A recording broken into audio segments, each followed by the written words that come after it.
నమస్కారం. ఈటీవీ 2 ప్రేక్షకులకు వినాయక చవితి శుభాకాంక్షలు. మనం ఏ కార్యాన్ని తలపెట్టినా శుక్లాం వరధరం విష్ణుం శశివర్ణం చతుర్భుజం అంటూ ప్రప్రథమంగా విఘ్నేశ్వరుని తలుస్తాం. గజాననుడిగా మూషికాన్నే వాహనంగా ధరించినటువంటి విఘ్నేశ్వరుడు సకల దేవతల్లోకి ప్రప్రథమంగా పూజలందుకుంటాడు. ఈరోజు వినాయక చవితి సందర్భంగా కాణిపాకం వరసిద్ధి వినాయక స్వామి క్షేత్ర విశేషాలను ఈటీవీ 2 ప్రత్యేక కార్యక్రమంగా మీకు సమర్పిస్తోంది.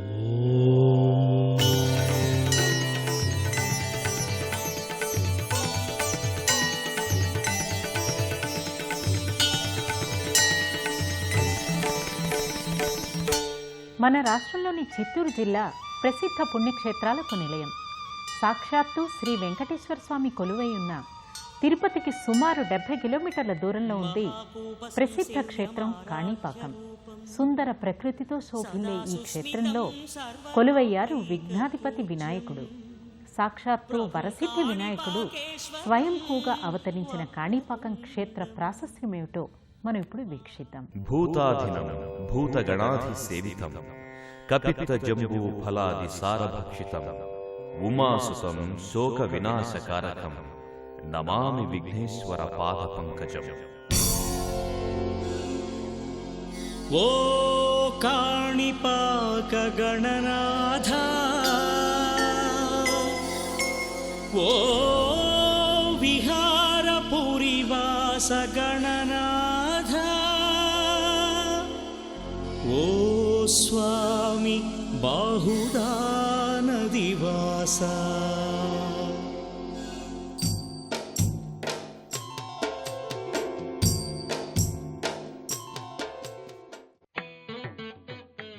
విఘ్నాలను తొలగించి శుభాలనిచ్చే శుభదాయకుడు గణపతి. సర్వ శుభకార్యాలలోనూ విఘ్నేశ్వరునికే అగ్రపూజ. దేవతా సమూహంలో గణపతికి విశిష్ట స్థానం ఉంది. విష్ణువు ఆయనే, ఓంకారం ఆయనే, సిద్ధిని బుద్ధిని ఇచ్చేది ఆయనే, ఆహ్లాదాన్ని ఆరోగ్య సూత్రాలను బోధించేది ఆయనే. ఈ సృష్టిలో వినాయకుని తత్వం నిండి ఉండనిదంటూ ఏదీ లేదు.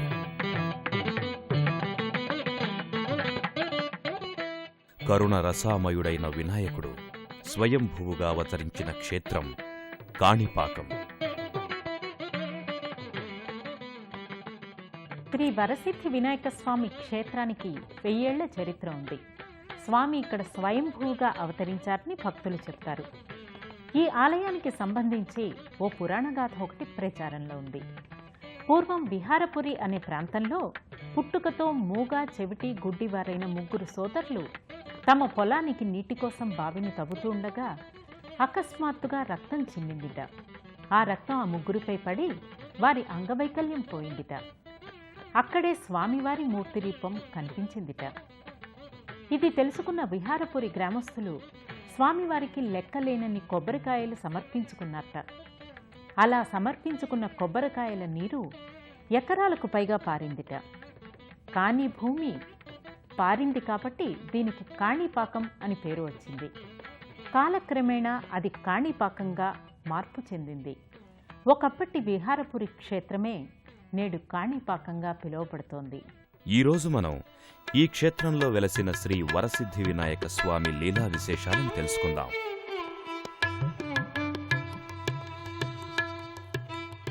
మన రాష్ట్రంలోని చిత్తూరు జిల్లా పవిత్రమైన పుణ్యక్షేత్రాలతో ప్రసిద్ధి చెందింది. శ్రీ వెంకటేశ్వర స్వామి కొలువై ఉన్న తిరుపతి లాంటి ప్రసిద్ధ క్షేత్రానికి వేదికైన ఈ జిల్లాలోనే ఉంది ప్రసిద్ధ క్షేత్రం కాణిపాకం.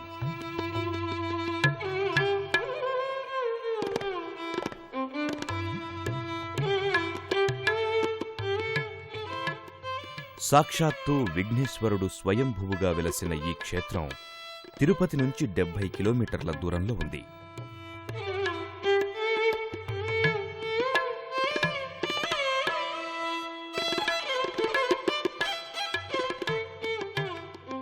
కాణిపాకం మహాక్షేత్రాన్ని చేరుకోవటానికి తిరుపతి వరకు బస్సు లేదా ట్రైన్ మీద ప్రయాణించాల్సి ఉంటుంది.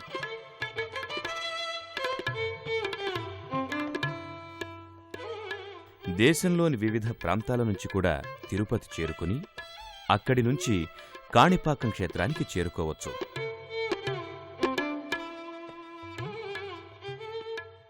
కాణిపాకం క్షేత్ర మార్గం సుందర ప్రకృతి రమణీయతను శోభిల్లే కొండలతో, మనోహరమైన ప్రకృతి దృశ్యాలతో అందంగా, ఆహ్లాదకరంగా ఉంటుంది. ఈ క్షేత్రానికి వెళ్లే మార్గం 7 కొండలను కళ్లకు కట్టినట్టు చూపిస్తూ శ్రీ వెంకటేశ్వర స్వామి కొలువై ఉన్న కొండను ప్రతిబింబిస్తుంది.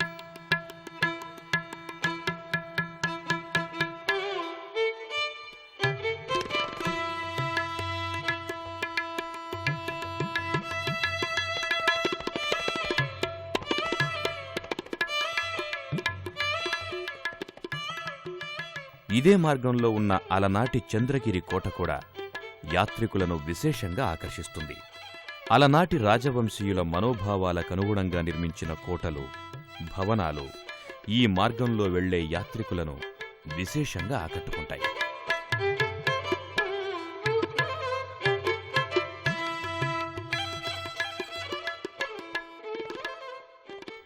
నాటి విహారపురియే నేటి కాణిపాకం.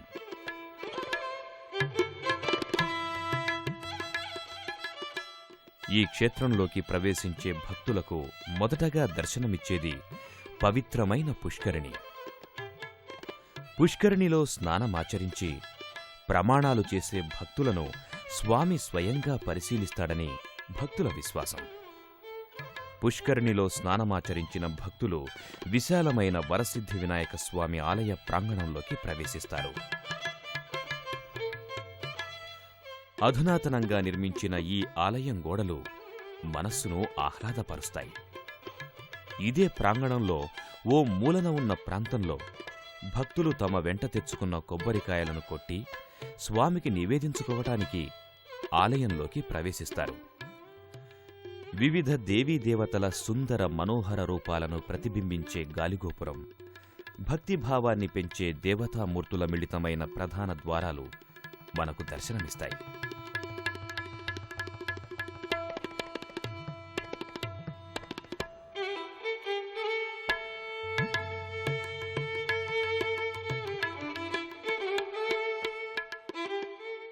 ప్రధాన ద్వారాన్ని దాటి కొన్ని మెట్లు కిందికి దిగితే విశాలమైన ఆలయ ప్రాంగణం కనిపిస్తుంది. భక్తిభావాన్ని పెంచే ఈ ఆలయ ప్రాంగణంలో కుడిచేతి వైపున మనకు నవగ్రహాలయం దర్శనమిస్తుంది. ఆదిత్యాయ సోమాయ మంగళాయ బుధాయ చ గురుశుక్ర శనిభ్యచ్చ రాహువే కేతువే నమః అంటూ భక్తులు ఇక్కడ గ్రహదేవతలను భక్తితో పూజిస్తారు. అలాగే ఎడమ చేతి పక్కన ప్రసన్నాంజనేయ స్వామి ఆలయం దర్శనమిస్తుంది. ఆలయంలో ఇంకొంచెం ముందుకు వెళితే ధ్వజస్తంభం దర్శనమిస్తుంది.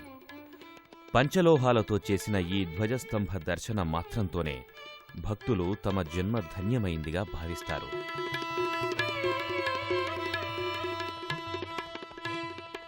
ధ్వజస్తంభ దర్శనానంతరం భక్తులు కుడిచేతి పక్కన ఉన్న యజ్ఞకుండం దగ్గరికి వస్తారు.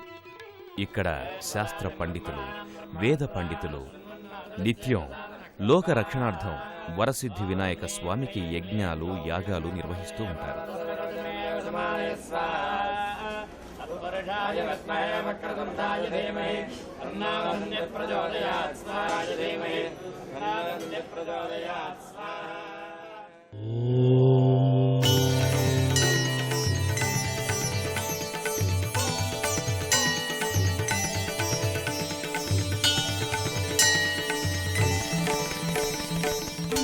కాణిపాకం క్షేత్రంలో సిద్ధిబుద్ధి సమేతుడైన స్వామివారి ఎదుట చేసే ప్రమాణాలు ఎంతో ప్రామాణికంగా ప్రసిద్ధి చెందాయి. కేతుగ్రహ దోషమున్నవారు ఇక్కడ స్వామివారిని భక్తితో ధ్యానిస్తే కేతుగ్రహ దోష నివృత్తి జరిగి శుభం జరుగుతుందని భక్తులు చెప్తారు.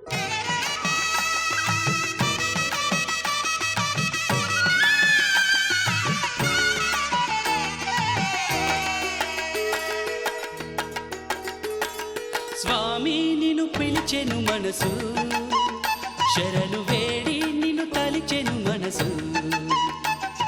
స్వామి నిన్ను పిలిచెను మనసు, శరణు వేడి నిన్ను కాణిపాకాన కొలువున్న స్వామి వరసిద్ధి గణనాథ శరణి స్వామి. శ్రీ కాణిపాకేశుని పిలిచెను మనసు, ఓ స్వామి పాగి అని తలచెను మనసు. ఆలయ ప్రాంగణంలో స్వామి ఆలయానికి ఎడమ పక్కన వరసిద్ధి వినాయక స్వామి ఉత్సవమూర్తుల ఆలయం మనకు దర్శనమిస్తుంది. సిద్ధి బుద్ధి సమేతుడైన వరసిద్ధి వినాయక స్వామి దివ్యమంగళ రూపం భక్తులలో భక్తిభావాన్ని పెంచుతుంది. స్వామి దివ్యమంగళ మూర్తులను దర్శించుకున్న భక్తులు అలౌకిక ఆనందాన్ని పొందుతారు.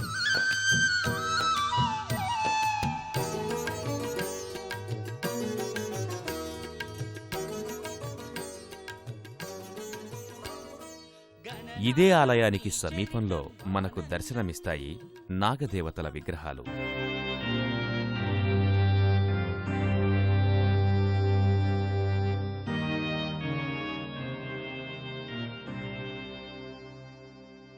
స్వామి ఆలయానికి వచ్చే మహిళా భక్తులు నాగదేవతలను భక్తి శ్రద్ధలతో పూజిస్తారు. భక్తి ఆత్మవిశ్వాసాలతో ప్రదక్షిణలు చేస్తూ తమ కోర్కెలు నివేదించుకుంటారు. పిల్లలు లేని మహిళలు ఇక్కడున్న నాగప్రతిమలకు ముడుపులు కడితే పిల్లలు కలుగుతారని చెబుతారు. ఆ కారణంగానే ఈ ప్రదేశమంతా మహిళా భక్తుల ముడుపులతో నిండిపోయి ఉంటుంది. అలాగే ఇక్కడున్న వృక్షం సర్వ పాపాలను హరిస్తుందని, సమస్త సమస్యలను తొలగిస్తుందని మహిళా భక్తులు భక్తి శ్రద్ధలతో ముడుపులు కడతారు. అణువణువు దైవిక చింతన తప్ప మరేదీ కనిపించని ఈ ఆలయ ప్రాంగణంలో వివిధ దేవీదేవతల మూర్తి రూపాలను దర్శించుకున్న భక్తులు అనంతరం దేవస్థానం వారు నిర్మించిన రైలింగ్స్లో నిలబడి వరసిద్ధి వినాయక స్వామి దర్శనం కోసం వరస క్రమంలో ముందుకి కదులుతారు.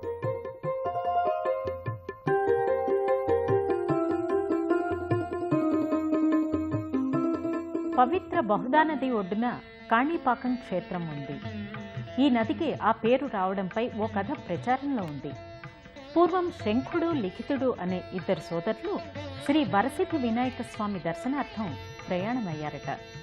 మార్గం మధ్యలో తమ్ముడు లిఖితునికి ఆకలి వేసి ఎదురుగా కనిపించే మామిడి పండును కోసుకుని తింటానని అడిగాడట. దానికి శంఖుడు తమ్ముణ్ణి వద్దని వారించాడట. అయినప్పటికీ అన్న శంఖుడి మాటను పెడచెవిన పెట్టిన లిఖితుడు మామిడి పండును కోసుకుని తిన్నట్ట. అంతటా శంఖుడు రాజు దగ్గరకు వెళ్లి తమ్మునిపై ఫిర్యాదు చేశాట. రాజు లిఖితునికి బాహువులు నరికించి వేశాడు. రాజు తమ్మునికి ఇంత పెద్ద శిక్ష వేస్తాడని ఊహించని శంఖుడు చేసిన తప్పిదనానికి చింతిస్తూ తమ్ముణ్ణి తీసుకుని స్వామి దర్శనానికి వచ్చి నదిలో మునిగాడట. దాంతో వెంటనే లిఖితుడికి చేతులు రావడం జరిగిందిట. బాహువులు ఇచ్చింది ఇక్కడే కాబట్టి నదికి బహుదా నది అని పేరు వచ్చిందని చెప్తారు. వరసిద్ధి వినాయకుడు కొలువై ఉన్న కాణిపాక క్షేత్రం నిత్యము భక్తులతో కిటకిటలాడుతుంది. ఇక్కడకు వచ్చే భక్తులంతా స్వామి పట్ల అవ్యాజమైన భక్తిని, అనంతమైన విశ్వాసాలను ప్రదర్శిస్తారు. వరసిద్ధి వినాయక స్వామి ఆలయం అంతరాలయం, ముఖమండపాలుగా భక్తులకు దర్శనమిస్తుంది. ముఖమండపంలో వరసిద్ధి వినాయక స్వామి, మూషికాలకు చెందిన వెండి మూర్తులు దర్శనమిస్తాయి. సాక్షాత్తు గర్భగుడిలోని స్వామిని పోలి ఉన్న ఈ వెండి విగ్రహం భక్తులను భక్తి పారవస్యంలో ముంచుతుంది.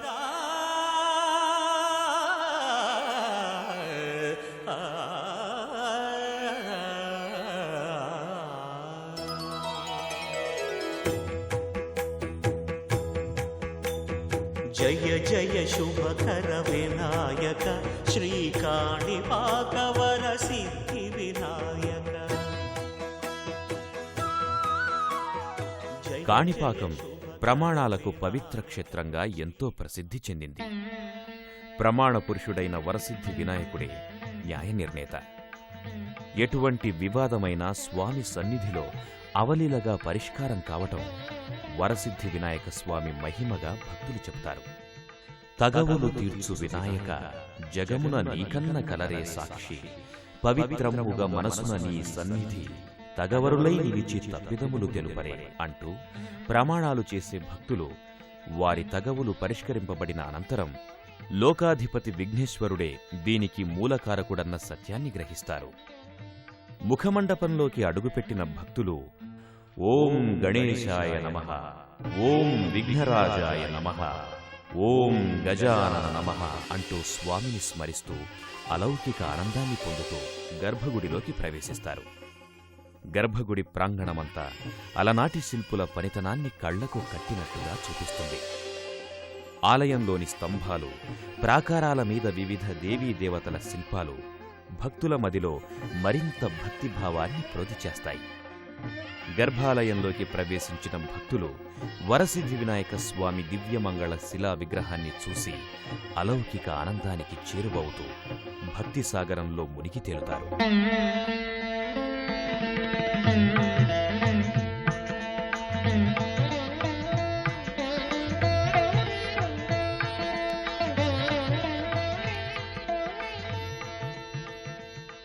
గుంపులు గుంపులుగా వచ్చే భక్తులు స్వామి మూర్తి రూపాన్ని దర్శించి వినాయక నిను వినబ్రోచుటకు వేరెవ్వరున్నారు విఘ్నరాజ, అనాథ రక్షక, ఆదరించి మమ్ము బ్రోవరాదా అంటూ పాడుకుంటూ అవ్యాజ్యమైన భక్తిని, అనంతమైన విశ్వాసాలను ప్రదర్శించి పునీతులవుతారు. నిత్యము శ్రీ గణేశుని నామస్మరణతో మారుమోగిపోయే గర్భాలయం భక్త సంద్రంలా దర్శనమిస్తుంది. స్వామిని భక్తి శ్రద్ధలతో ధ్యానించుకున్న భక్తులు వరుస క్రమంలో ఆలయం వెలుపలి భాగానికి వచ్చి అక్కడ ఆలయ అర్చకులు ఇచ్చే స్వామి చుట్టూ ఉన్న బావిలోని పవిత్ర జలాన్ని తీర్థంగా స్వీకరిస్తారు.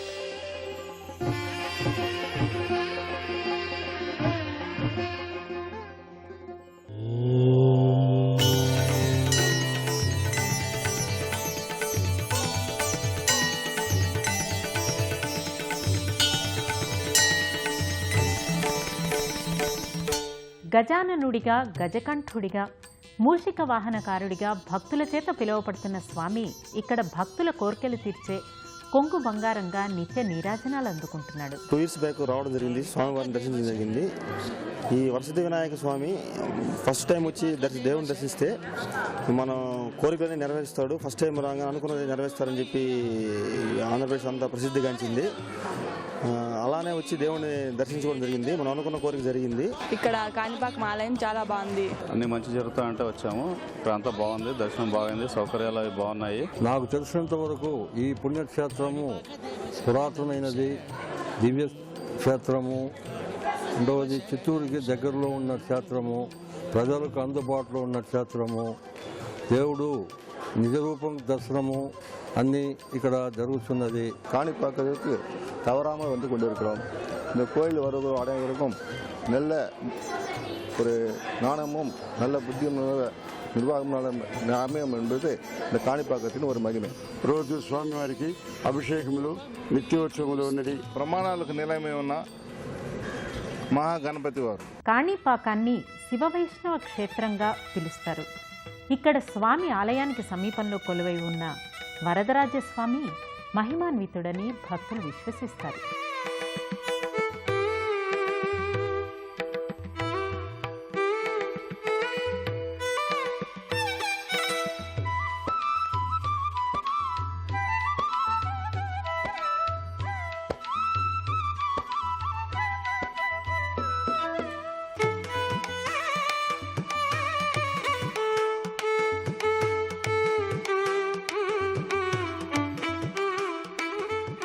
కాణిపాకం నడిబొడ్డున శ్రీ వరసిద్ధి వినాయక స్వామివారి ఆలయానికి తూర్పుగా ఈశాన్య దిశలో శ్రీ వరదరాజస్వామి దేవాలయం ఉంది.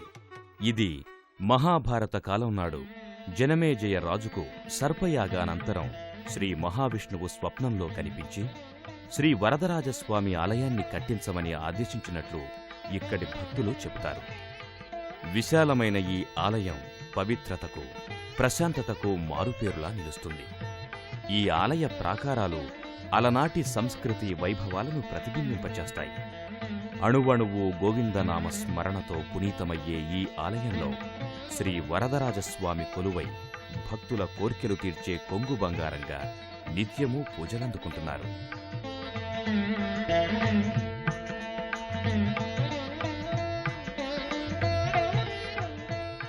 వినాయకుడున్న ప్రతి చోట శివుడుండును అన్నట్లుగా ఇక్కడ వరసిద్ధి వినాయక స్వామి ఆలయానికి సమీపంలో ఉన్న మరో దేవుడు మణికంఠేశ్వర మహాదేవుడు. బ్రహ్మహత్యా దోషాన్ని నివృత్తి చేసుకోవడానికి రాజరాజ నరేంద్రుడు ఈ ఆలయాన్ని కట్టించాడని చెప్తారు. ఇక్కడున్న నీలకంఠేశ్వర స్వామి భక్తుల కోరికలు తీర్చే కొంగు బంగారంగా నిత్య నీరాజనాలు అందుకుంటున్నాడు.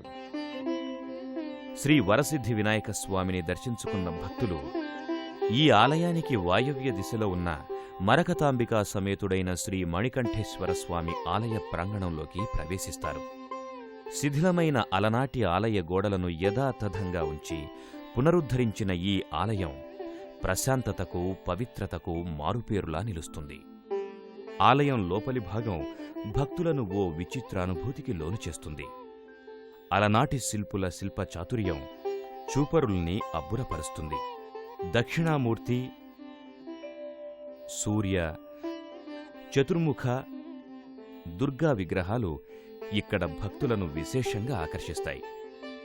ఆలయ సింహద్వారం వద్ద ప్రతిష్ఠించబడ్డ శ్రీ రాజరాజ నరేంద్ర చోళుని శిలా ప్రతిమను బట్టి ఈ ఆలయం 11వ శతాబ్ది కాలం నాటిదిగా చెప్పబడుతోంది. రాజరాజ నరేంద్రుడు బ్రహ్మహత్యా దోష నివృత్తి కోసం ఈ ఆలయాన్ని నిర్మించాడని చెబుతారు. ఈ ఆలయ సందర్శనం భక్తులకు ఓ విచిత్రానుభూతిని కలుగచేస్తుంది.